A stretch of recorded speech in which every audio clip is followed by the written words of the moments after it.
This conference will now be recorded. Okay. Please stand. Excuse me. So, dear Lord, bless us as we gather here today to conduct business that will affect the citizens of the Rio Grande Valley. Give us a clarity of mind to act in their best interests, not our own. We ask that you bless our speakers and that you would bless our time here today. May we grasp those things that you want us to understand, and may our actions and our attitudes please you today. We pray these things in you, Almighty Jesus Christ. Amen. Oh, a pledge. Who's doing the pledge? One? All right, do it. Pledge allegiance to the flag of the United States of America and to the republic for which it stands, one nation, under God, indivisible, with liberty and justice for all. Thank you, sir. You say much clearer than I do. That's good. All right. Well, before we get started, we're going to go a little bit out of order. We have a guest with us among us. Is Congresswoman here? Yes. Oh, there you go. Sorry, the podium's in the way. You want to come up to the podium?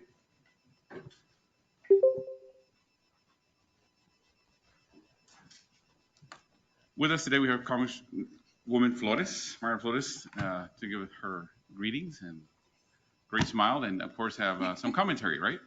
Absolutely. Well, good afternoon. Buenas tardes a todos. Thank you to the Lower Rio Grande Valley Development Council for allowing me to be here, and Mayor Hernandez for this opportunity to bring you legislative update.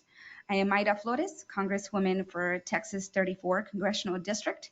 On June 14th, I became the first Mexican-born ever elected in Congress, and I believe that it sent definitely a strong message that the Hispanic community is definitely the future of this amazing country. My team and I have been working nonstop to serve our constituents and are currently sit on the House Homeland Security. I'm a proud Border Patrol wife and immigrated to this country and understand the seriousness of border security and how we do need a serious immigration reform. And I think that we all agree, and it is time that both Democrats and Republicans come together for this because it's something that it's needed. This is a country of opportunities. We love immigrants. I am an immigrant. We need immigrants, but we want them to be able to come here to the United States legally through the port of entry where they don't have to go through such abuse and so much trauma. I think that it's time that we allow them to come here through the door. And let's improve the process so more good people that want to work here for the American dream can do it, but can do it legally. So it's a passion of ours, and I know that it's something that we all support here in the Rio Grande Valley. We love and support our immigrants, and we have a deeply connection and roots with Mexico and Central America.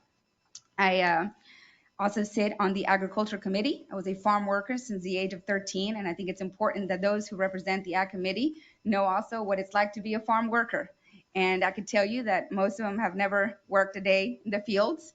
So my goal is to get them out there to work one day at least so they can understand what it's like to be a farm worker and understand the importance of supporting our farmers and our ranchers that are going through very difficult times right now. Our farmers are, right now have a serious labor shortage and are not able to find the people to work in the fields. And we need to remember that our farmers feed us. They feed the entire country. So it's important that we give them the resources and the support that they need.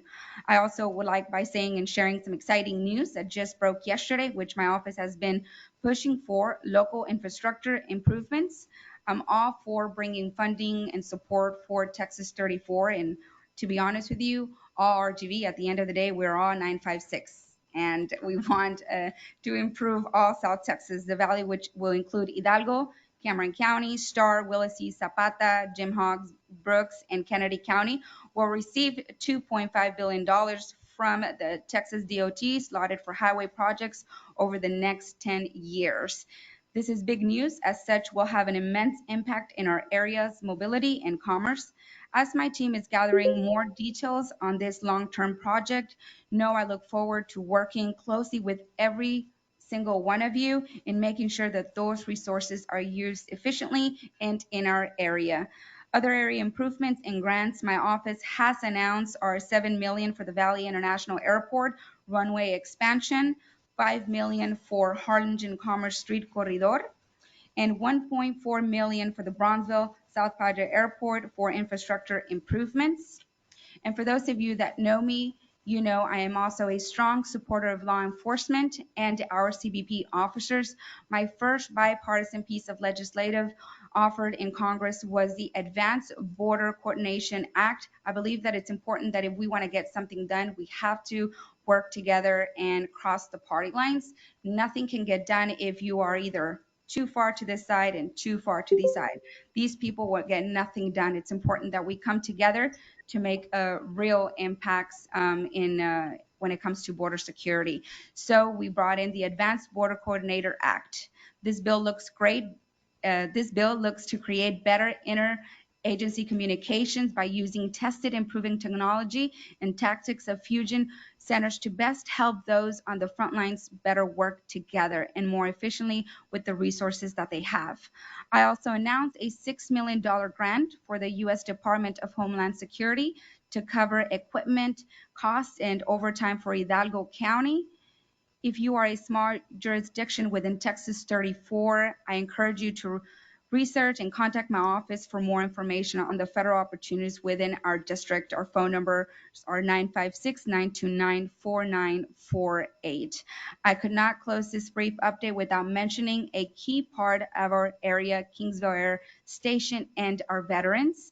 The day before yesterday, I visited the Naval Air Station in Kingsville, and I proudly voted yes on the National Defense Authorization Act, which will give our men and women a 4.6 increase in funding for mental health and also for the families for daycare. I believe that when it comes to our men and women and our troops, we need to work together and not make any law enforcement or military political. It's unfortunate that it has been become political, but I'm proud to have to say that I cross the party lines because I believe that when it comes to our law enforcement, we need to work together. I also voted on the PACT Act. We will give medical care for our veterans and that were exposed to burn pits. Also, we had multiple coffee events throughout the district. I was in Bronzeville, Harlingen, also in Hidalgo. I think it's important that I hear the concerns from the people that I represent. I cannot do my job if I am not in constant communication with the people that I represent and for them to tell me the concerns that they have. But at the end of the day, you mayors are the ones that have that constant communication with them. So please feel free to contact my office if you need anything. I want to be able to represent you and the people that you represent as well. Also for funding, for any support that I can be available, please reach out to our office. I'm only a call away or a text away. Many of you have my number, and feel free to share the number with other mayors only, please, because it's so important that we have that constant communication. I can't do my job if I'm not able to work with every single one of you. And at the end of the day, we all want what's best for South Texas and bringing funding for South Texas that is needed. I believe that a lot of the funding that is coming in, they're not wants, they're needs. Also. I will say that I voted no for the More Inflation Reduction Act. I believe that those of us in the lower and middle class, we're not going to be able to afford a lawyer. So if the IRS tells us to pay six, seven, $10,000, $12,000, we're not going to have the money to fight that. We're not going to be able to afford the lawyer, but those on the top will and will be able to afford. And this also will give a 52 billion tax increase on our small businesses. Our small businesses are the backbone of this country. I can't support continue to taxing our small businesses. Also, it's a 70 plus billion dollar tax increase on our seniors' retirement. Our seniors right now are going through very difficult times. They live paycheck to paycheck, and to tax them is just something that we shouldn't be doing. If anything, we need to give them more resources to be able to go get through these difficult times where cost of living has just overpassed. I mean, the minimum wage, $7, can no longer handle this cost of living. So we need to decrease the cost of living. Right now, we saw a decrease in gas, but so many of the people in South Texas are calling me on every single hour. We're getting calls because their light bill has gotten double, tripled. So they're going through very difficult times, and these are kitchen table issues that I am focused on in making sure um, that we make a difference. And I can't do that without your support. So please reach out to me, reach out to our office. Anything that I can do, I'm there for you no matter what. Also, want to talk about that we're working on to expand telehealth services for our seniors. I was a respiratory therapist for 8 years, work with the elderly community here in South Texas. I actually left my job in April and really do understand the needs that we have here in South Texas. And it's so important that we continue to expand and do more for our elderly, and of course to help everybody here, because 60% of the people that we represent don't have health insurance. So it's something that we need to work very closely. We do now saw that there will be a $35 copay for those, suffering from diabetes, insulin. That those we had those prices, and those prices went up. Now they're back down, but we have to understand that most of our patients don't have health insurance. So we need to figure out what we will do for those that don't have health insurance, and what cost that will be for them as well. Because I think that $35 copay needs to be for all our patients, because when it's about healthcare, I don't think that our lives have a price. Again, I just wanted to thank y'all for the opportunity, and just make y'all aware that my office is open to you, and that I am also available to every single one of you. God bless you. Thank you so much. Councilwoman Thank you. Flores, thank you. Uh, don't go anywhere. Hold on a second. That's quite a bit of accolades.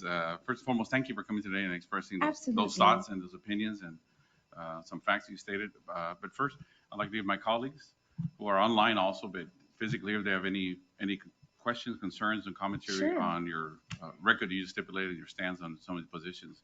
Does anybody on the board have any questions or concerns? Mhm. Yes. Went to elementary, actually. Yes. Absolutely. No, it's my honor, and it's my job. I work for every single one of you. So I work to serve the. Does anybody else have any commentary, question? No? Well, I do, since you brought it up. Uh, Of course. so, since you brought it up, Congresswoman, Yes. you can kill two birds with one stone. I mean, Mhm. theoretically, if you're a champion for border security, Mhm. we all want to save the country. But we Yes. understand the immigrants. We're just a pass through. The issue's not here. It's with your colleagues. You're the guys causing this Mhm. problem. The federal But the federal government is the yes, it problem of is. South Texas. Yes. Mhm.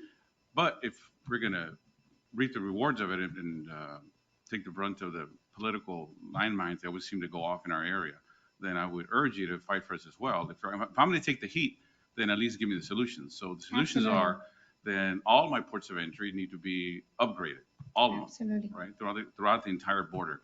And it's Mhm. not fair, to be honest, and this is to all our residents of the United States, for Mhm. our border communities to pay for your security. We're one I country. agree. We're not one country when it suits you, right? We're a country as of today. We've always Mhm. been one country. So if Yeah. Brownsville, McAllen, Farr, San Diego, whoever's doing this, right, that we're securing our border with our ports of entry, yet we have to pay the bulk with our local taxpayer money to secure those borders, because we have to pay our taxes and we maintain our borders, right, our bridges. Then it's only obviously fair that the federal government take that into consideration when they fund, for instance, the federal highways, and then obviously TxDOT, which you alluded to earlier. Mhm. If it wasn't for the merger of your colleagues here, Mhm. the mayors that put together the RGVMPO, the funds that you eloquently spoke of would not have taken place. We never would have gotten that upswing that we got, because without the merger of the local talent here, and that never would have come to fruition. And so I would urge you to please, in your endeavors to secure the border, if that's what you want to do, as one of your caveats, please Yes. remember you can do two things at once. You can help Absolutely. the We local can chew community. gum and walk at the same time. Yeah. So I agree. And the leadership in South Texas is honestly amazing. So congratulations to all of you and for all the amazing work that you do. And I agree the delays that we have at the port of entry is actually, cost us millions of dollars. They do. So and I realize that, Thank you. and that's why it's so important that we make this process, better for both of us. A lot of people don't understand that the culture here in South Texas, we're used to this. People live in Mexico, come here back and forth. That is just who we are here in South Texas, and also commerce. So it is a priority of mine to invest in making sure that those delays are decreased, because we will save millions and millions of dollars. Actually, we saw how every delay costs us millions of dollars at the end of the day. So it's something that I actually did not understand, but I took the time to see it. This was about 2-3 weeks ago, and I was just shocked to see how much money it costs us, in the United States for every minute that it's delayed. So it is something that I am aware of now. Good. And that, trust me, I will make sure that we get the funds and the support that we need. And people forget we have a northern border, right? They have issues the same as us. Yes. Except we're always in the spotlight, which again, I see not a negative, as an opportunity. We're not going to change the way we do business with Mexico and our southern border friends, because they're, quite frankly, a lot of them are family, a lot of them are friends. Absolutely. And 99.9% of the time, they do great work, and they do legal. The other thing is, Border Patrol. I've struggled with Border Patrol, not because of the roles they play, but the process of employment. If you're going to educate Border Patrol on border issues, quite frankly, you're not going to get that in the East Coast. You're going to get it here. So the training should be here. Our graduates, we have many intelligent graduates, many from our school districts and even residents here. I've seen them repeatedly apply. In the process, this is where I hope you can help us. It is just, they make it so they make difficult. Everything they make it so impossible, difficult. pretty much impossible for you to get through it. And we have over 5,000 openings. So if the government's, your colleagues are really serious about it, you need to streamline that process. Yeah. And quite frankly, if you're going to do horse training, or you're going to be doing, training along the river, well, do it here. Absolutely. I mean, the city of Brownsville, McAllen, Laredo, all these people, including FAR, more than happy to help you with those training. You guys can put facilities here. We are the front line, not Georgia. Right? That's not I understand that. I agree. My husband actually had the training up there as well, and it was nothing like when he came here. Yeah. So I agree that those trainings need to be done here. Also, a lot of agents are now coming down to help here in South Texas and don't understand the culture and who we are. So they're having to, train them pretty much all over again. Right. So if they would have been trained here early on, they wouldn't have been having, the difficulties. The good thing is the majority of our Border Patrol agents are Hispanic. They're bilingual. So that's the good thing.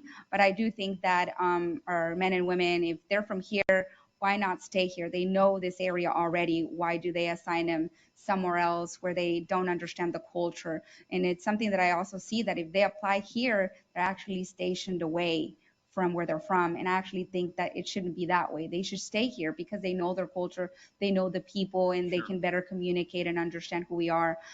But just know that we are working hard, because right now we do have a labor shortage, even in Border Patrol, and they don't have the manpower and the resources. So it's something that we are already working on. But you have applicants, good applicants. Absolutely. Which leads me to the other point.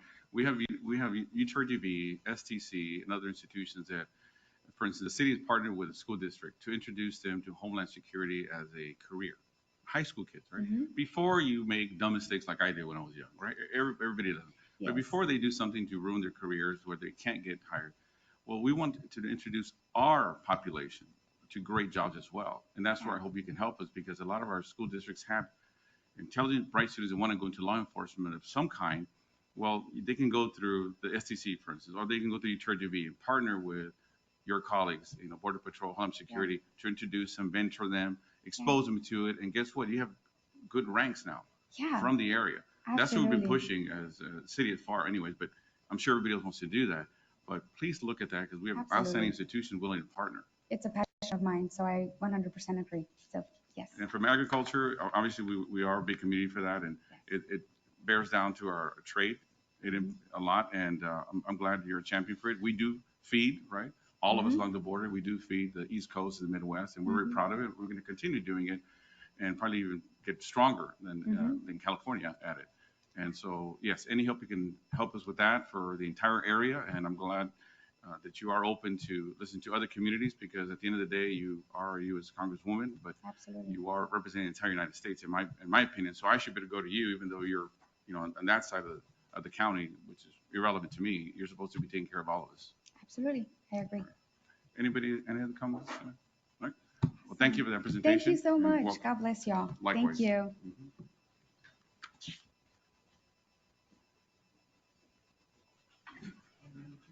Okay. Item 2. Let's go through. You can go through it. All right, item number 2, consideration and action to approve the meeting minutes for June 29th, 2022. Any discussion? All in favor? Aye. Opposed? Aye. Passed. Thank you.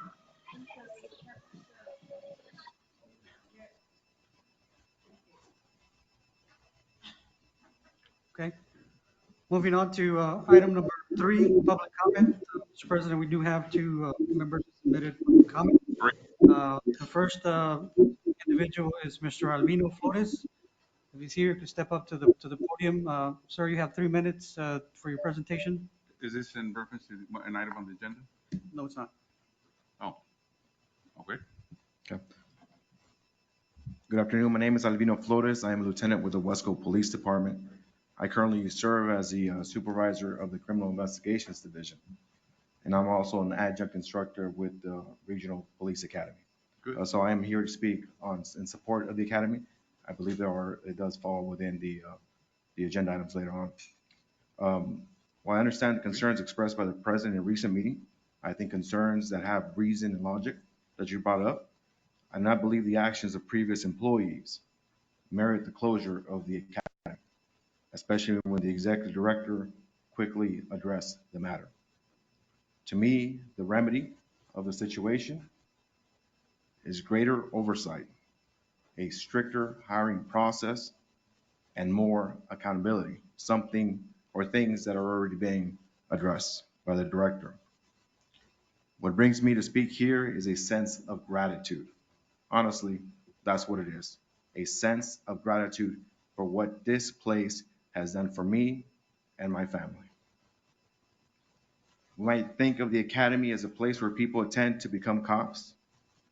It actually does a lot more.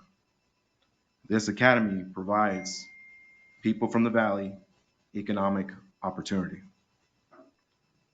As I said earlier, I am a proud graduate of this place 22 years ago, and that's why I come here to speak to you. As an instructor, one of the benefits is that I get to witness the changes the Academy makes in our cadets' lives. One case in particular stands out. Back in 2020, at this location here, the part-time Academy, one of the cadets who was attending would get here at 6 and had to leave at 10. The reason he had to leave at 10 p.m. was because he had to rush to work while he worked at Circle K during the graveyard shift. He'd leave Circle K at 7 in the morning. He'd rush over to Enterprise Rent a Car, where he would wash the cars that were coming in. Leave there at noon, go home and sleep, and repeat the cycle over and over again for 9 months. The reason he had to work those 2 jobs was because he was helping his mother provide for their family. Their father had left them at a young age, so he had to take on those 2 jobs to make ends meet. As the eldest in the family, he worked as hard as he could, studied whenever he could at 3 a.m. when he had those small breaks, and eventually finished, graduated, and became certified as a police officer. That year, his gross income was $18,000. Because he was picked up in the city of Wesco, his current base income this year is $50,280. Sorry, Mr. Albino. Time's up. Thank you, sir. Thank you, sir. Okay, the next public comment that we have signed up Ms. Monica de la Cruz. in the audience, please step up to the podium. Again, a reminder, you have 3 minutes. Yes, hi, good afternoon. My name is Monica de la Cruz, and I am your nominee for United States Congress District 15. I am here today, and first I want to thank you for giving me the opportunity to introduce myself. I'm a small business owner and a mother of two and a proud resident of Hidalgo County. That being said, I decided to step into this role to be able to represent this district in various ways. I will tell you that what pleases me most about coming here today is to see the coalition of the different cities working together. My district, District 15, is included with PSJA, McAllen, Edinburgh, all the way over to La Jolla, Alton, and Sullivan City. But as you said, Mayor, we are one region. We are one region, and working together, we can accomplish so much more. So I look forward to listening to the mayors in District 15, but even mayors in District 34, and working with Congresswoman Mayra Flores on solutions that we can bring here to the Rio Grande Valley to help us to the next level. Again, my name is Monica de la Cruz, and I am your nominee for U.S. Congress in District 15. My phone lines are open to you, and I'm happy to meet with each of you and hear your concerns so that when elected in November, I will be able to take your voice to Washington, D.C. Thank you, and God bless you. Thank you. Yes. That is it. We don't have any more public comments. Just to refresh people's memory, the LRGV Development Council has always been and will continue to be a major advocate for law enforcement. That's always been, and we love law enforcement, as a matter of fact. And there's sometimes misinformation, misunderstandings, but at no point in time has the LRGV Development Council ever said that we're closing something just because we feel like it. That's how we work. And everybody knows somebody, including yourselves, at some point have had their American dream come true. We all understand we start somewhere. Everybody's either like myself, I was an orphan, okay, I grew up with my grandmother, that's fine. All those things build you to be and make you a better person. All those hardships eventually morph you to be the success that you are. Those are great accolades and great stories that people always bring forward, and I'm glad that they're brought forward. But at the end of the day, our job as a LRGV Development Council is to do what's best for the region as a whole with any one topic, and not to personalize it, because it's just, at the end of the day, it's business, and we have to do what's best for the area. Having said that, let's move on to the agenda. Yes, sir. Item number 4, under administration, item letter E, is ratification of executive committee action on memorandum of understanding between the LRGVDC, RGVMPO, and cities of Brownsville and McAllen. Back in July 25th, obviously in July, we didn't have a meeting, so we had to convene with the executive committee. And so this is to approve the MOUs between the parties that I mentioned. And this would be to perform a transit plan redesign. Brownsville and McAllen to address the changes in transit and transportation since the beginning of COVID-19 pandemic in 2022. So the reason it comes before the policy committee, the RGVMPO policy committee already approved it, but the reason it came before the executive board was because we didn't have a meeting, and because our procurement, since MPO follows our procurement process, we have to be involved as a COG to review and approve the procurement process that will be taking place with these two jurisdictions. That's great. Is this Commissioner Garza, move to approve. all right? Second, any discussion? I just want to know, is this any way, shape, or form going to be uniting the entire valley for transit, or is this just specific for Brownsville and McAllen's area? Specifically for those two cities. Oh, okay. Funding will be provided for them Great. to engage in that. Because I know we've been trying to do the bike thing for the whole area, and I was hoping. Okay, great. Any other questions? No? All in favor? Opposed? It passes. Thank you. Item letter B is recognition and gratitude for West Local F Fire Department and Police Department service to the LRGVDC. For this topic, it gives me great honor to acknowledge both the West Local Fire Department and Police Department. Back on Wednesday, August the 3rd, around 3:30 p.m., a power line along railroad tracks behind Building B, this building right here, came down. most likely due to the wind gusts that were taking place that day. So the power line caught the palm tree on Expressway 83, and due to the high winds, about 25-mile-an-hour winds, it caught fire, and then 80 feet from business to outside this door, you have a palm tree that actually caught fire as well. And so we owe it to the fast response of our staff, LRGVD staff, Ms. Mary Lou Fuentes, Viviana Moreno. Um, they actually, while doing their wellness walk around the campus, noticed that, immediately called 911. First responders immediately responded.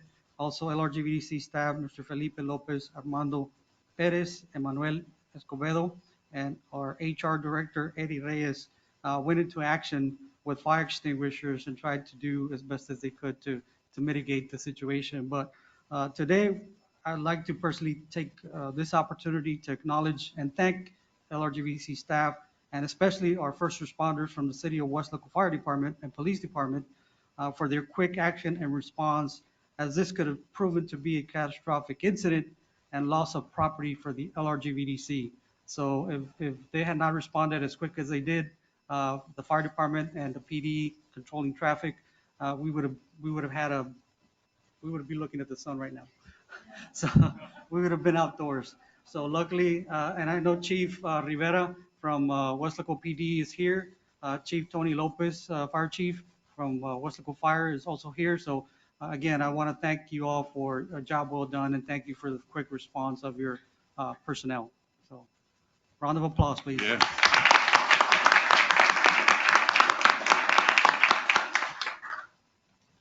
And I apologize, we don't have anything for you, but due to our budget restraints, but Hey, no. Don't blame us for your mistakes here. but you're welcome to use this facility anytime you want. We'll sort something out. Sorry about that. We'll get the mayor to donate something. Right? Fine, I'll take mine. I'll do it. Okay, next item, item C, presentation of Texas GLO LRGV Economic Development Strategy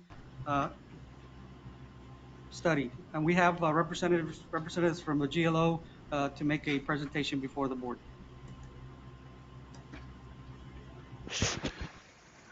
Good afternoon. Can everybody hear me? Yes. I'm David Moss from the Texas General Land Office, and I'm the project manager for this study. I'm honored and thankful for the opportunity the LRGV Development Council has given us to introduce ourselves and present an overview of the economic diversification study that we're tailoring for your region.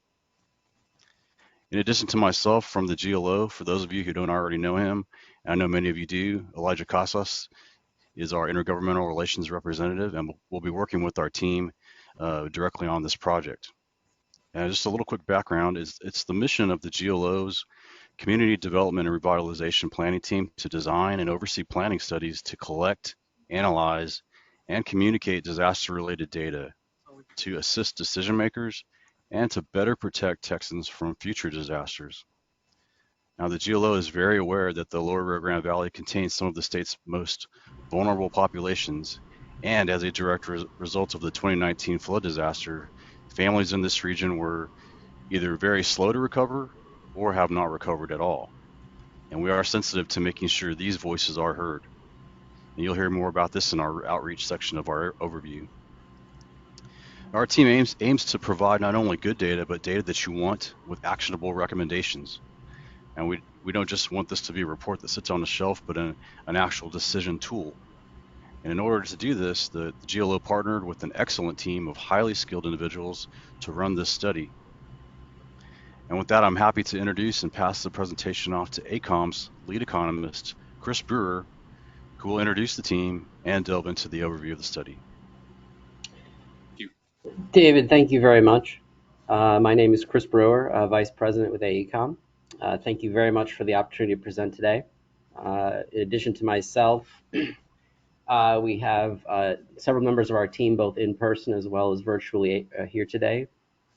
I see Debbie on the screen right now, so we'll get to her in 1 second to help present the broader public engagement process, which we intend as part of this effort. But as we go to the next slide, just to quickly introduce the team, we've pulled together a broad group of people to be able to implement this project, both within AECOM as well as a set of subcontractors, three-dimensional development, Oliveri Associates, and Asakura Robinson. Again, we know from past experience that in order to deliver a project like this, we need to be on the ground in person, but also collecting a lot of data and a lot of information, but also leveraging what we know is ongoing research already happening. So we need to be able to leverage what's already been done and be able to build on it. So as we go to the next slide, again, from a GLO perspective, GLO's intent here was to, again, engage AECOM for this effort. The study was funded through disaster recovery funding. So again, fundamentally not just a question of disaster recovery, but also how do regions recover economically from these challenges. And what we now know more so than ever is how do we ensure that those with the fewest resources find clearer paths to be able to recover and move forward. For us, this is going to be a 15-month engagement, and we're literally at the starting point now and ready to get going. And so as we go to the next slide, really for us, three fundamental goals at the highest level is to provide that framework of those connections between climate disasters or economic disasters and their connections to how the economy recovers. We know we have to do that through a documentation of assets. We have to understand market conditions. We've done work in border areas before. We're very familiar with the unique nature of the economic conditions that we'll be facing. And then ultimately, I think what we're most excited about also is how GLO plans to leverage this to really build statewide capacity. Again, we've gone through a similar effort, similar efforts elsewhere in Texas, where we're really starting with this notion of disaster recovery, whether it be hurricanes, wind, storms, or otherwise, and being able to understand that and put it in context with the economic framework. To us, it really seems like a powerful tool to help GLO make informed decisions in the future. So as we go to the next slide, I want to turn the floor over to my colleague Debbie to talk through both our timeline, but also to lay out which for us is the critical sort of public process that we know we want to go through. Debbie? Thank you, Chris. To the Honorable Chair and members of this board, I'm so honored to be here today. I think this is one of the first in-person hybrids that we're able to bring everybody together, and it's great to be back. I really just want to mention briefly about the timeline. Chris mentioned it's a 15-month process, so it's actually a pretty quick process to run through the project management and getting stakeholders engaged, really having the analysis, which we have really smart folks with AECOM who are doing that, and then ultimately to get the project out, to get the report back to you for implementation and put it to work. Next slide, please. This is really where the boots meet the ground, right? So as part of this plan, we have the public outreach, and that's going to start. It's already started to a certain extent. I've had a chance to meet a few of you. And it's going to run really until next year, but it's going to be broken into phases that will include some phone conversations, some focus groups. We're going to be doing some surveys, and I do want to, when we reach out to the community via a survey, those surveys will be both in English and in Spanish, so we know that there are opportunities for folks who may want to provide information in a little bit different way. This study is going to be particularly focused and uniquely focused on the 3 counties in the Rio Grande Valley. This was because of the funding parameters. That's how these counties got selected, and that's often a question of why we're doing these 3 counties. So there'll be phone calls, there will be face-to-face, there will be some focus groups, and we will be pulling from a wide variety of stakeholders to give us information and give us insight. Once we have that insight, we'll be bringing it all together. We'll put it in the form of a SWOT. Most of you know that's strengths, weaknesses, opportunities, and threats. So it will be the opportunity to really take a look at what we've put together, and we're going to test that back in the community. We'll have what we're calling a summit, but that summit may be in the form of an open house. It's initially slated to be a virtual summit, so we will have the ability for anyone who wants to be a part of that to join us to be able to do that. Once we've run through that process, about March, we're going to look at it again, and I like to say we check our homework. So we'll be having some other activities that will go back. We may have to be reaching out to a few folks in your communities, asking them for a little bit more information. And all of that will be put together, and our final phase will be an in-person summit, which may be more of an open house so that we can bring people together, but we want to bring everyone in so they have an opportunity to take a look at what we've had to say, do the last dust-ups before we send the final report off to the General Land Office. Excuse me, before you continue, I just want to make sure I understand what your role is here. Certainly. So what, and without using the slide, just the simple verbiage, what exactly is your study going to achieve? What we are looking at, I'll take a shot at it. Chris may come back and check my homework. The study is designed to look at resiliency post disaster. Whose resiliency? The resiliency of the communities, economic resiliency. So it is to take a sort of start at a 30,000-foot level and say what puts the community together, how does the community function, and then what happens during a disaster. And in this particular case, we're focusing initially on flooding because that was the disaster that generated the funding for this through the GLO. And from that study, we will then look to see, are there existing businesses that might be able to do things a little bit differently or to take on added lines of business that could help them recover faster should they have to experience another one of these disasters? Or are there gaps? Is there some place within the community that maybe has been overlooked that could help an organization to come in and take on a different kind of role? One of the things that we may look at is even, there are parts of the Rio Grande Valley, lots of parts, that have visitor components in that. Mm-hmm. When there's a disaster, there's definitely a challenge to the visitor community and the perception of folks, are they ready? Can they welcome us back? So maybe there are some tools there that we could recommend back to the cities. Ultimately, it's kind of a toolkit.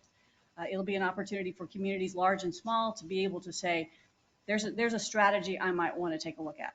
So I guess I'm from a realistic standpoint, I mean, if I have a business, I just want to make sure I understand what your roles are. No worries. You brought up flooding, correct, right? So how are you going to help the region? I'm a mayor, right? I know my city more than you do. Correct. And so I'm trying to figure out how your study, the use of these resources to tell me something about my flooding, how it ties into what you're doing for my businesses. That I already know, when I don't have efficient drainage, I know because of prior developers. I'm already addressing those issues. Absolutely. And but I'm trying to see how this study that we're using, that you're implementing in the Rio Grande Valley, how realistically, how does that help? And I'm not grasping how you're helping. No worries. So let's use flooding as an example. You certainly brought it up. So tell me how that would work. So Chris, would you like to get a shot at this, or would you like for me to continue? So the one example, well, the two examples I think that that I think through here. One is, we're going to bring an intensive sort of data-driven approach, and that means we want to think about businesses that are impacted by flooding. We want to be able to understand them. We want to think about our housing inventory and how it's been impacted by flooding. I think we've seen countless examples of where that displacement due to flooding events creates a disruption economically, which takes time to recover from. And I think what we're also seeing is particularly in poor, less affluent areas, those disruptions are actually magnified. And so I think what we start to do there is really two things. One is we're building the engagement side through Debbie's work. But number two, we're marrying that with an intensive data-driven approach to clarify, well, how many homes are impacted? What are who are the people that are in those homes, and what are their challenges, and how can we elevate and provide greater visibility at a tactical level, but also regionally, to identify funding sources to better correct some of these issues. Because we know from a flooding standpoint, 9 times out of 10, the issue in one place is connected to somewhere else. So we have to think about the tactical issues, but also the bigger conversation, if that makes sense.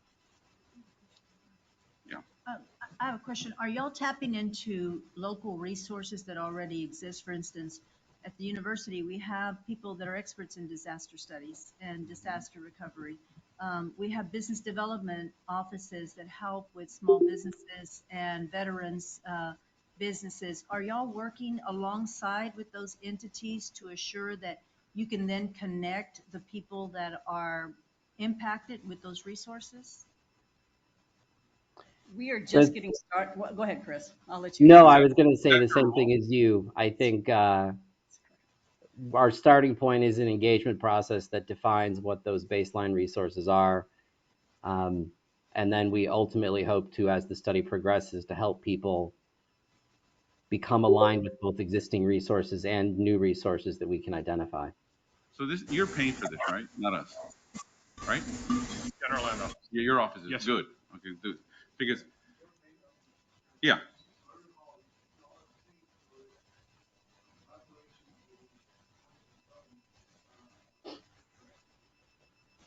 So this is 2019 allocation funding that the general land office is administering.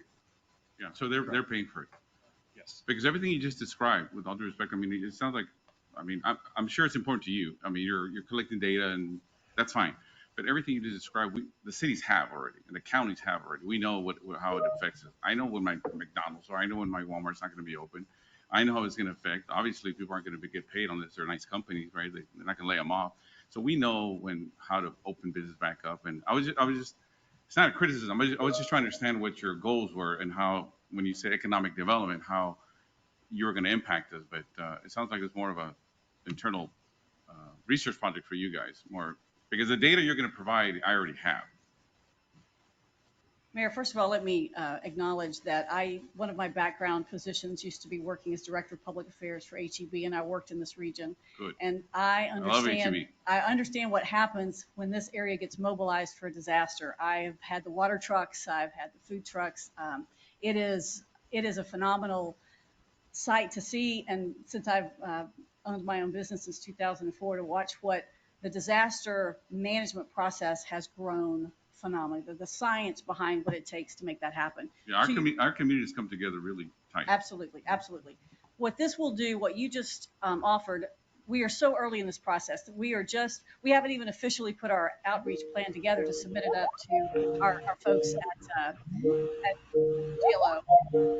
So we're working on making sure that we have all of the right stakeholders. And that's one of the reasons that we wanted to be here today. We've made some personal outreach to some communities already, and we're going to be touching on as many resources as we can, either as informing this process and also to become part of an inventory of assets that a small community might not know, or a small community may not know how to contact them. And so we're really trying to cover the ground for both smaller communities, larger communities, and then to identify where are some strengths and weaknesses that sometimes other communities, like in your community, you've got that hands down. Other communities may find something in there that we can identify that they might be able to put to use. And to your point, at the end of the day, it's going to roll up into the bigger GLO database. And so there may be a community, small community outside of, North Dallas that can find something in that because of the flooding that they've recently had to put together that they might be able to do for the future of their community. You see, but this is what I'm referring to. If you're collecting data for your purposes, and that's what it is, that's fine. But I would hope that you would also link it immediately. I don't need you to be a data reservoir, right? I don't need that. Oh. I have my data already. Yes. And I'm speaking for the region. I would hope that from this study, which you're paying for, God, I'm really happy you're paying for, not me. So if you're going to do it, well, then bring in the back end also. You know what? We found all these statistics on you, okay? And this area is so economically disadvantaged and hit hard every time there's a flood, for instance, that we actually found that here are these grants that we're going to help you apply to, like link it all together. Understood. Because if you're just collecting data, which I understand that's what you guys do, and you're hoping that somebody eventually is going to look at it, that's just going halfway. That's all I'm saying. Understand. Okay. All right. Very, very good observation. Thank you for that. So, yeah.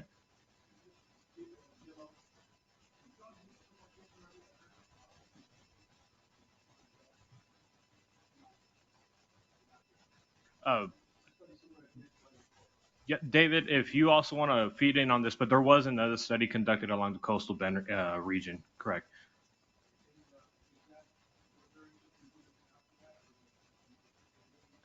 Sorry, my mic was off there. I Yes, will there have was a. to divert for David on that one. David? I didn't hear the question. The question was, David, in reference to the other economic development study that was conducted along the coastal Bend region, and if anything was implemented as a result of that study. I got your question correct? Yes, When did you complete that study, by the way, also? I believe that study was completed in 2019, and yes, there were some implementations of recommendations that were implemented in the coastal bend region.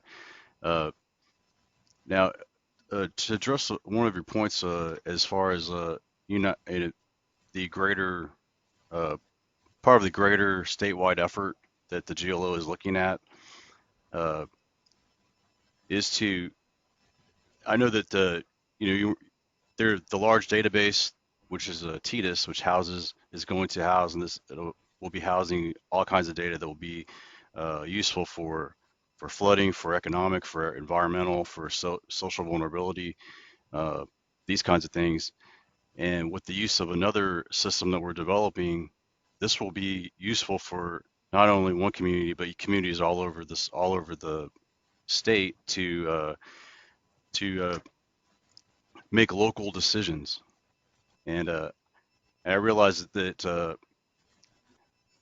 this is a new concept, and it's really two things that are going to be game changers as far as the dynamic decision making that you can do on the fly with this mapping tool and database. And that's a farther into the greater statewide effort of these smaller studies that we're conducting.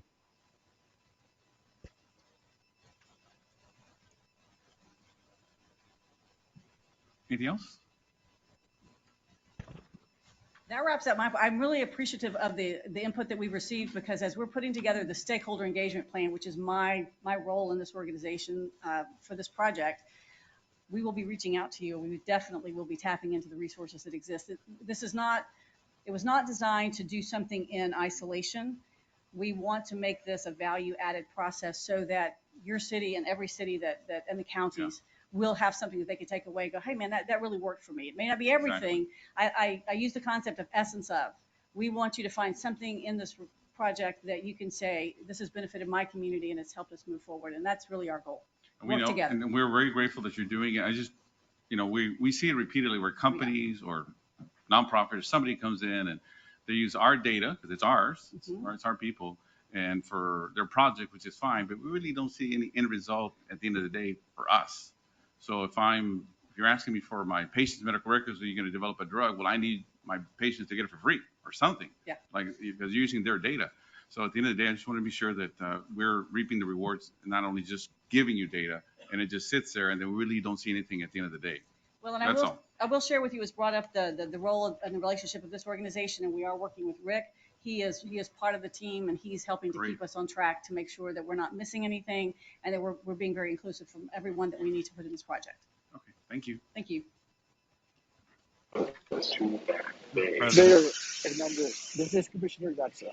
Commissioner Garza. For the record, aren't these funds HUD funds that came into GLO? HUD funds came through GLO, is that what you said? Yes. Yeah, 2019 allocation. Okay, so these are not state dollars. These are federal. HUD funded dollars, okay? We wanted to make sure that was on the record. Thank you. We'll just use my taxpayer money wisely. Well, and as well, Mr. President and the rest of the board, I did want to express our gratitude from the General Land Office for your continued support for our other efforts in the community. Mayors, non-governmental organizations that we've reached out to in the past, we greatly appreciate your help. Thank you. Okay. Next item on the agenda, item D, presentation and consideration action regarding the 2021 audit, annual audit. Ms. Melissa Gonzalez is here to present our audit report. Yes, good afternoon. Virtual, yes. Good afternoon. Yes, good afternoon. I was here to present your end of December 31st, 2021 audit. I believe everybody has it, and if you could go to page 1. There we go. The very top paragraph that is in bold opinions, this basically is the independent auditor's opinion, and it's just stating that we audited the financial statements of Lower Rio Grande Valley Development Council for the year ended December 31st, 2021, and our opinion is that they do present fairly in all material respects the financial position of Lower Rio Grande Valley Development Council. Basically, we did all our procedures, our audit procedures. We did our testing for all the grants, state grants and federal grants, and everything was provided to us timely. We were able to complete that, and there was actually no findings for the grant testing or at all on your financials. You have a very good accounting staff, Mrs. Crystal Balboa. They do a very good job. They have everything in order the way you need it. So considering that they handled $27 million dollars in both federal and state funds, they really do a very good job. If you could please go to page 16.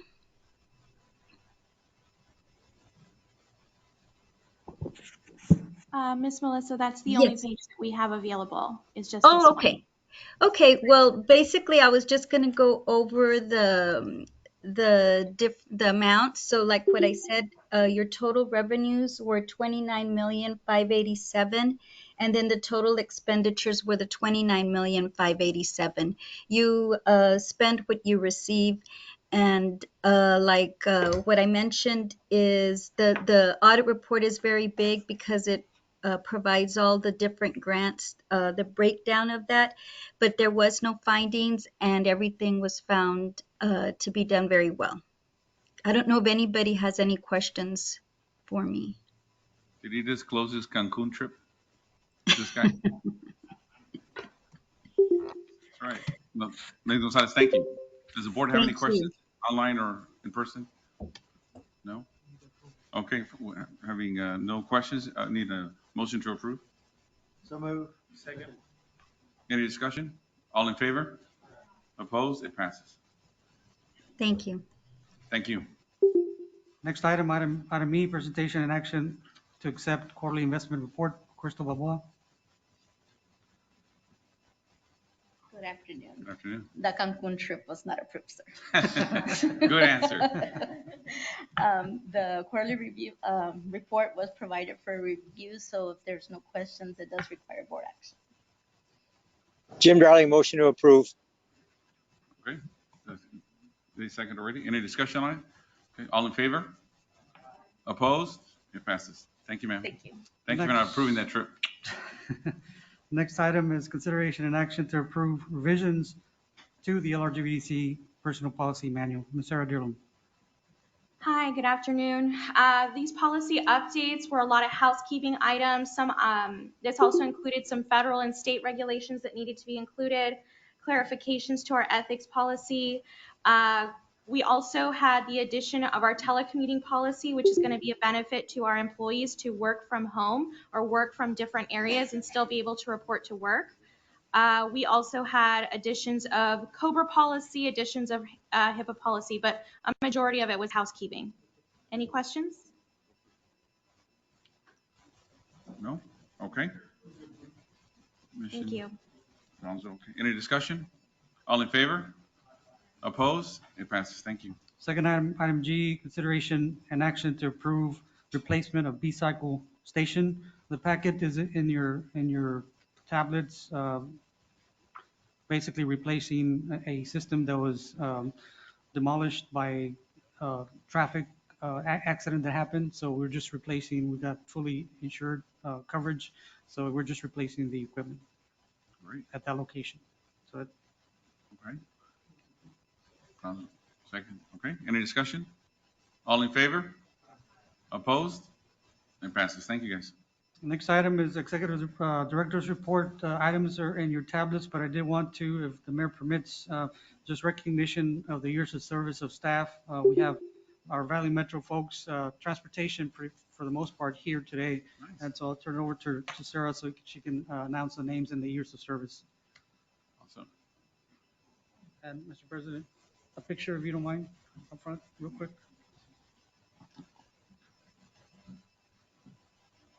I will go through this fairly quickly. We do want to recognize the staff today. We want to take a moment to appreciate all their hard work and the years of service with us.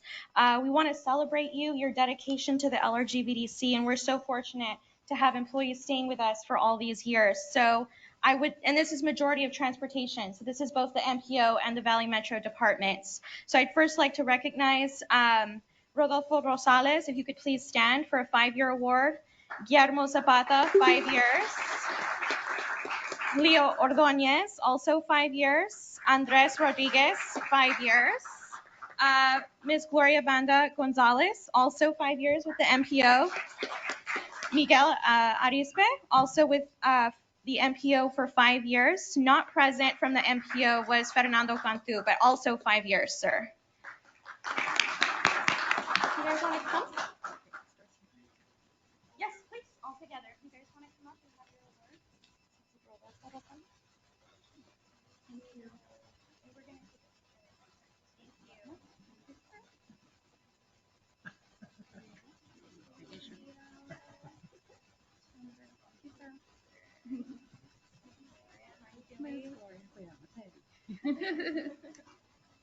And yes. Thank you. Congratulations.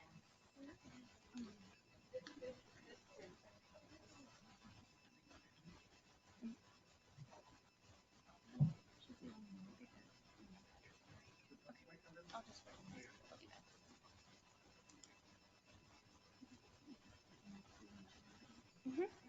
virtually or either not in attendance.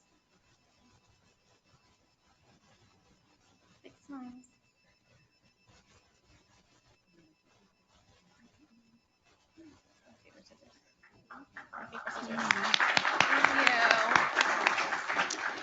The next individual that we have is also from Valley Metro with 10 years of service, Ms. Dora Cruz.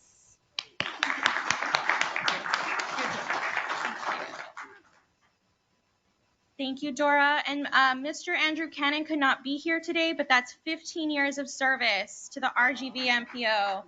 Dora. Oh, you'll take it?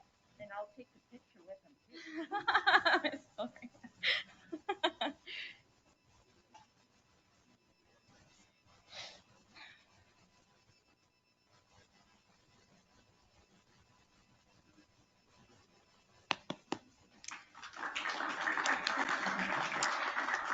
So the next group of names that I would like to recognize, they're not here because they're either attending virtually because they're driving, they're out on the road, or they couldn't be here today. But I have Romeo Garcia, Leticia Gasca, Javier Rico, Rosia Sela Zamora, all with 5 years.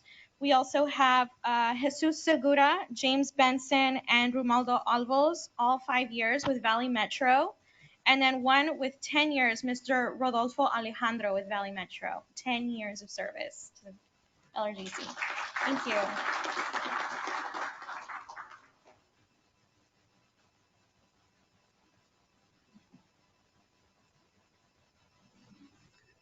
We're hiring.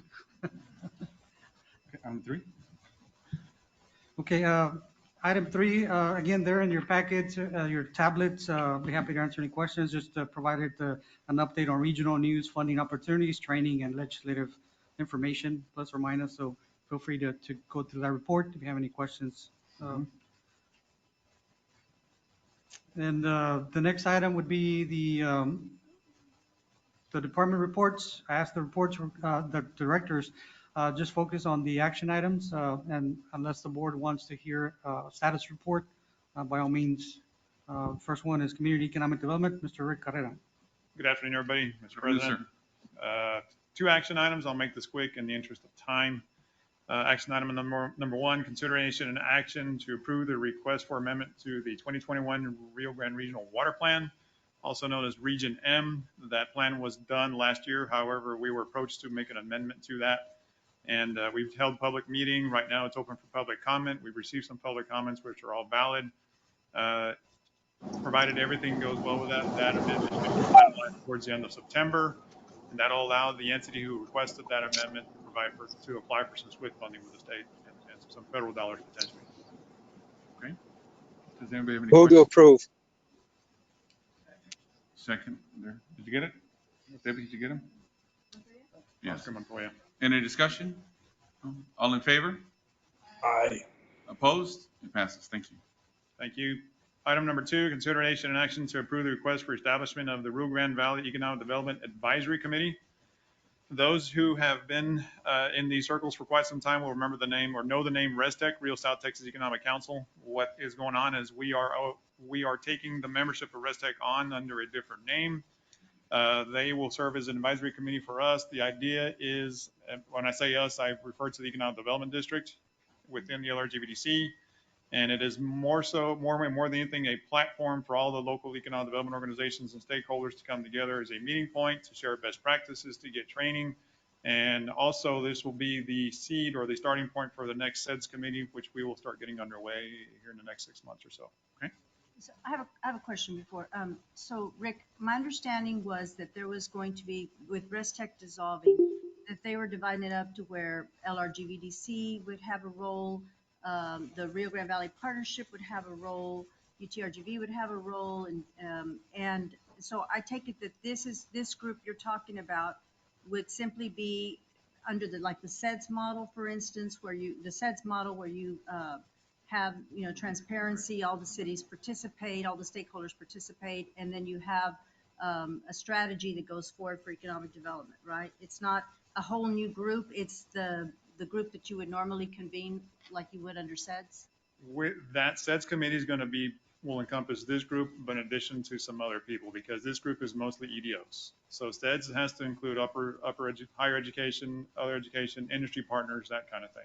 I think, so we haven't incorporated those groups into this. This is mostly an EDO focused group. Okay, because I just don't think it would be good for us to create a whole separate group that comes out with something and then you end up having a replication or perhaps a conflict even in the strategies that the groups have. So, I mean, I think that was the whole purpose of SEDS. It's in statute, right? Is to make sure that you have representation from across the region in creating an economic development strategy. I just, you know what I mean? I don't want to, I think if there's been conversations that have occurred, and I don't know if anybody's here from the partnership or not, but I think they were looking at the partnership being kind of the marketing arm, throwing out the net when people are looking to come and locate in the Rio Grande Valley, basically selling the assets of the Rio Grande Valley.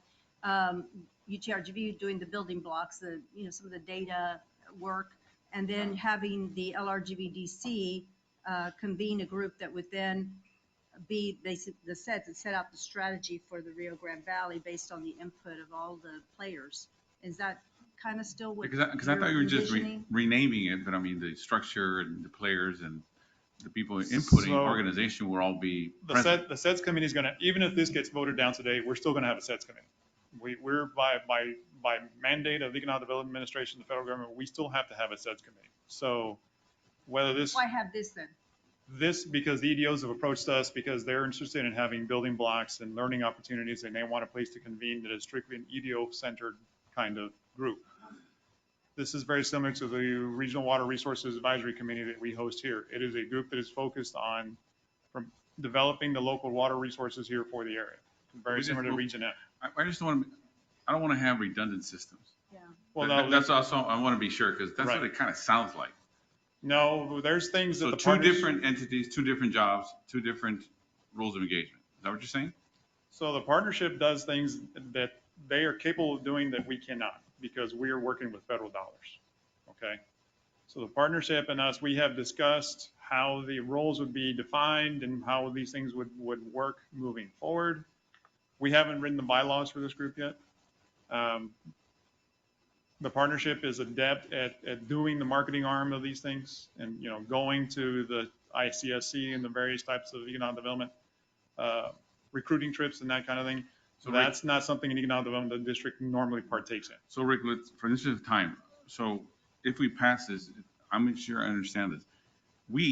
This board is the one who's going to figure out who's going to be on that team, so to speak, and we are the ones that are going to approve the bylaws or how it's going to be run. Is that correct? Well, it's going to be under the auspices of the LRGVDC, sir. So it would be under the board. So we decide, right? Because they may come up with recommendations that, I don't know, they want to sell popcorn and I like peanuts, whatever.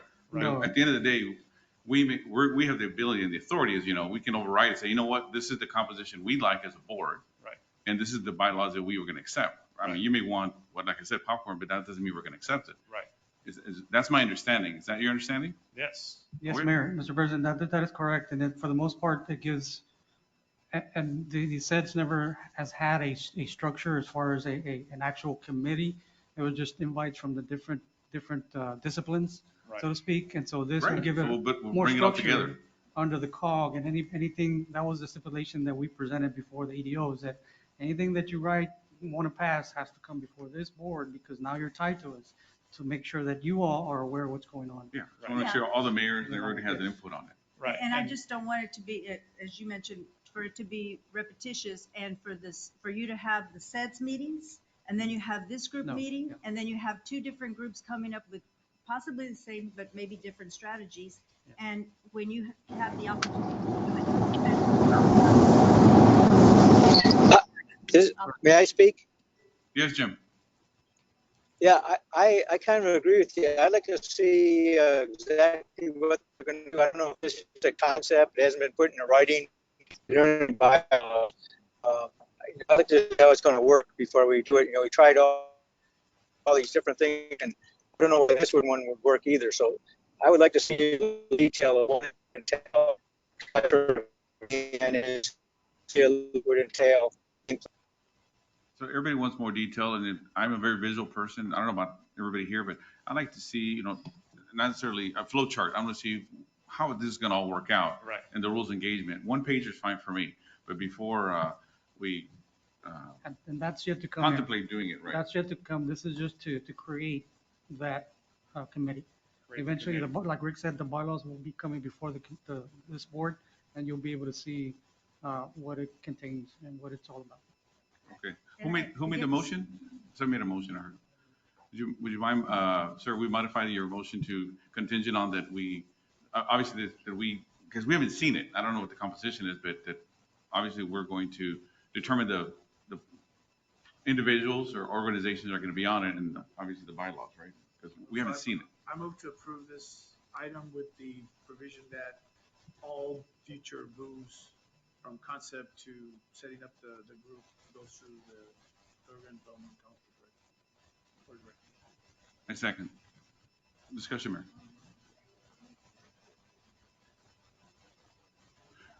We could. We have a motion and a second. It could die by nobody voting, absolutely, and then we'll take another action on it. Discussion? We're in discussion, sir. Yeah. So I didn't hear anybody second, sorry. So the issue here is that if we don't get started, we're not gonna get to the meat and potatoes. We're just gonna keep discussing until something gets put in front of us. So I agree with you, Mayor, that we need to see something, but if we don't start the process and start putting people ideas out, we're never gonna get there. And if I believe you're saying this is gonna be necessary anyway, it's kind of like the city and the EDC. Some things the city can do, EDC can't. Right. So I don't know what the problem is gonna be with moving forward with this. Let's flush it out. We're still gonna, we're the ones that are gonna make the decision anyway. Yeah, and I don't have a problem with that. I just think, though, that we don't need, if you already have SEDS, if you already have a SEDS committee, why do you need this one? It seems like it's repetitious, and that's my concern, is the membership going to be so different for this particular committee than your SEDS? Can't your SEDS consist of the folks that you would put on this committee? That's my question, is that you start creating too many entities, then somebody says, you know what, I don't like it, they're not representing my interests, and then they form their own committee. And you end up with too many committees and nobody gets anything done. If I may have some discussion? Yes. I guess somebody thought it's a good plan, right? Somebody had to say, hey, let's create this, right? Right. Who was that? It was a combination of folks to include RESTEC, UTRGV, and the partnership. They all came together, and so and you're correct, Gonzalez. We're not here to duplicate or do something that somebody else is doing. The SEDS encompasses the entire region, and so this committee will consist not only of we're going to form the membership, and the membership has to consist of all these disciplines that are already in the region. So we're not going to duplicate anything that's already being done. It's going to live under the SEDS as before. Before we didn't have somewhat of a structure. Most of the said members that we used to have are no longer in the area or are no longer part of the committee. So there was no real structure. With this, it'll give structure where we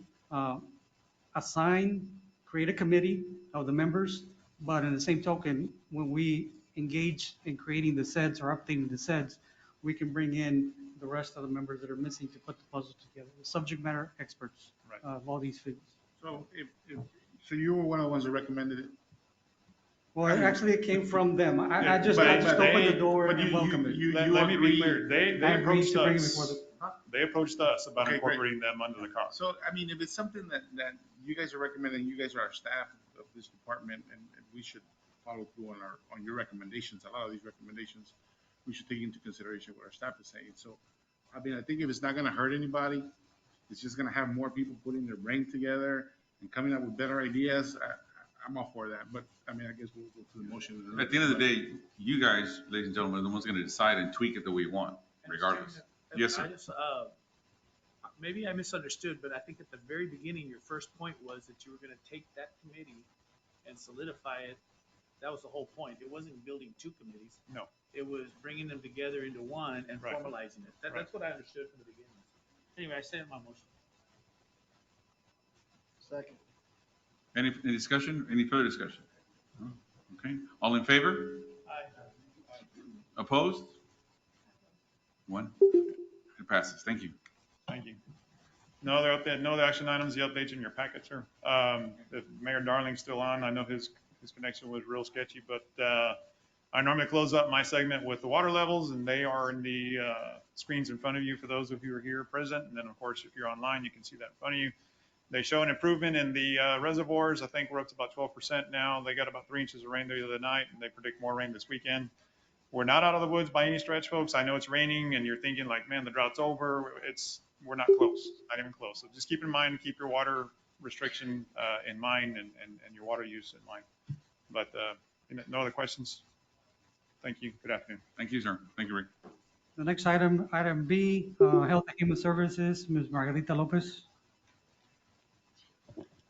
Good afternoon, President afternoon. and board members. I have two action items for your consideration.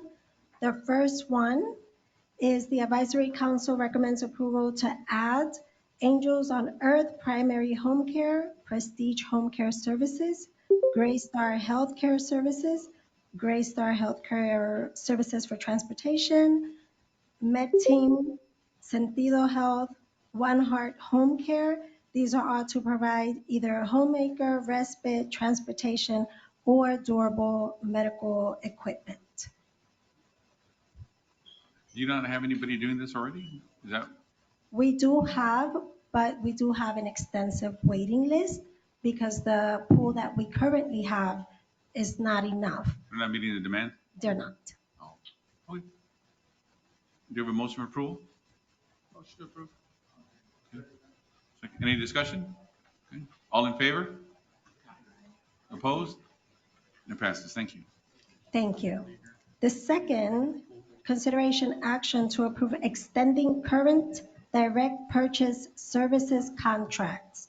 The Advisory Council recommends approval to extend the current direct purchase services contracts for 90 days, beginning October 1, 2022 through December 31st, 2022.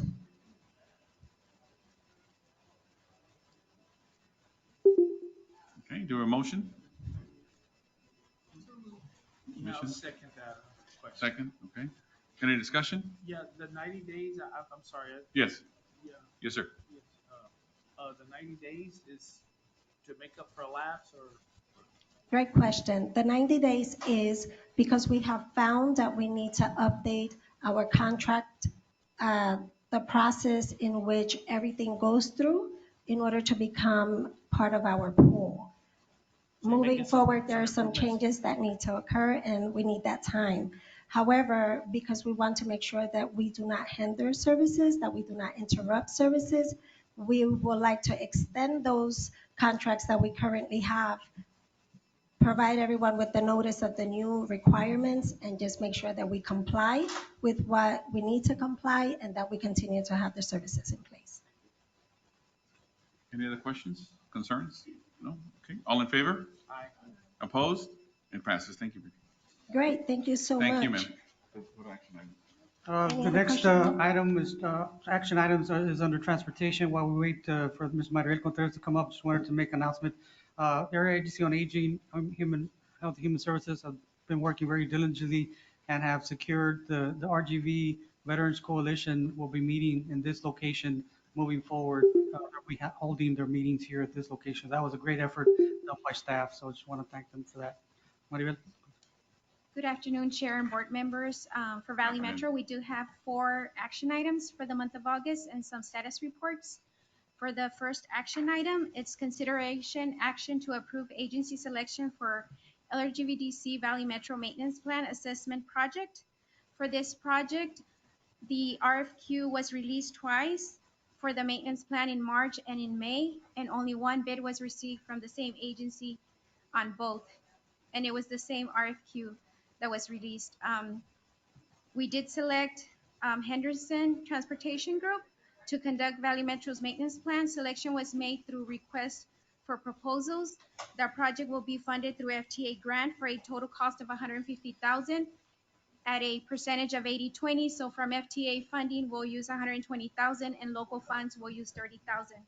The project assessment will include the following: recommended improvements to fleet and facility maintenance plan, recommended improvements to staffing levels, cleaning and disinfecting processes, emergency preparedness procedures. Staff recommends board approval. Okay, do we have a motion? Bronson, second? Got it. Any discussion? All in favor?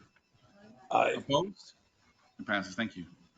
For our second action item is consideration action to approve updated LRGVDC Valley Metro Transit Services Department drug and alcohol-free workplace policy. There were minor revisions made to the Valley Metro's LRGVDC Transit Services Department drug and alcohol-free workplace policy as requested by TxDOT during a drug and alcohol compliance review held on July 6, 2022. There were several revisions that were made, if you can see on the screen. Staff recommends approval. Any discussion?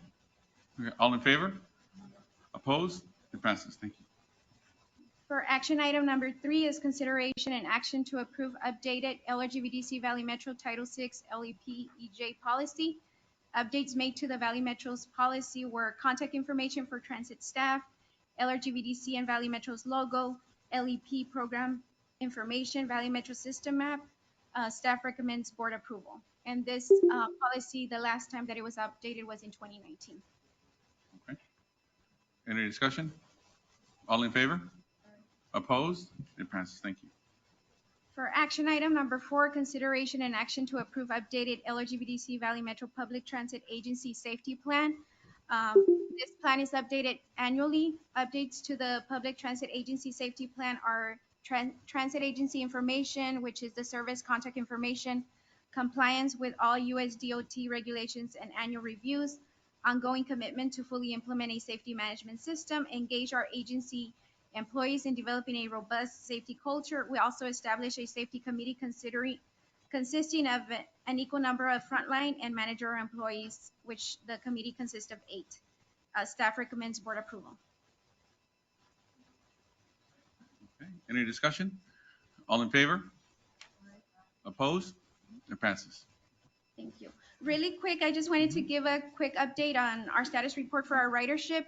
Okay. In the month of July, we provided 27,688 unlinked passenger trips. That is a decrease in ridership of 8% from the previous month. And that's because some of the colleges and universities were out for this summer. One of the other things I wanted to mention, we did implement the fares in April. So far, since April up to date, we've collected 238,553.49 in fares. Great. Thank you, ma'am. Isn't Andrew next? Or? No, the status reports are in your tablets. Great. Great. Does anybody have any new or unfinished business from the prior meetings? So I'll bring something up new that we're going to be bringing forward. The Rio Grande Valley has multiple hospitals and trauma centers, and we need to figure out a way and how to help the system out, because what's happening is, unknown to most people, is that our first responders are a little overwhelmed with its fire police department because of the EMS services that are being provided. And a lot of us have to either leave the valley and we need either an airplane or a helicopter. And it is incumbent on us to figure out a solution for the entire area rather than having 5 different helicopters or 5 different planes and 100 ambulances trying to figure out what to do. We really could push the envelope to make it one standardized, like a police department. Everybody has the same weapons and same training. We have an opportunity here at the LRGV to reach out to the state, and that's what we're going to be doing, to help us fund transportation for the lower Rio Grande, for the entire Rio Grande Valley, whether it's from Starr County to all the way to Brownsville. When a patient needs transportation out of the area, within the area with the chopper or airplane, a lot of people, at least in Dow County, about 40% are indigent. They don't have that kind of resource, and it's not their fault. It's just what it is. But everybody needs a health care. So we need to find a way to fund that. And one way of doing it is to reach out to our leadership in Austin, because we are a very underserved area compared to, say, Austin or Dallas, and it is what it is. I don't blame them. But we are who we are, and we need assistance. And I think we should lead the cause so that way the medical services are for everybody in the Rio Grande Valley and no health system. And I'll pick on you because you're here, UTRGV. It won't be UTRGV running it saying everything comes to us. And we want Valley Baptist, McAllen Medical, DHR, everybody out of business. It's not about that. It's about us who are a nonprofit. We're nonpartisan. We direct where the patients go because we know what's best for the patient, where it's somebody has to be there fast. They have to be available. A bed has to be there. We don't want to be waiting in the ER for 3-4 hours or get transferred the next day because the doctor doesn't exist. That's not good for anybody, one of us, even as patients ourselves. But we need to be able to control that piece of the pie. So we're going to be reaching out to the leadership in Austin to allow this organization to fund, with their help, obviously, to help fund the transportation system, whether it be a fixed wing or helicopter for the entire area. So we don't have to be depending on somebody, because it has happened when we call and one of our family members or your neighbors needs to go out and there is no transportation. And that's a horrible feeling for anybody to go through. So just new business that we'll talk about later. So with that, we need a motion to adjourn. Second, all in favor? Opposed? It passes. Thank you. We're adjourned. Time is 1:32. 2 minutes late.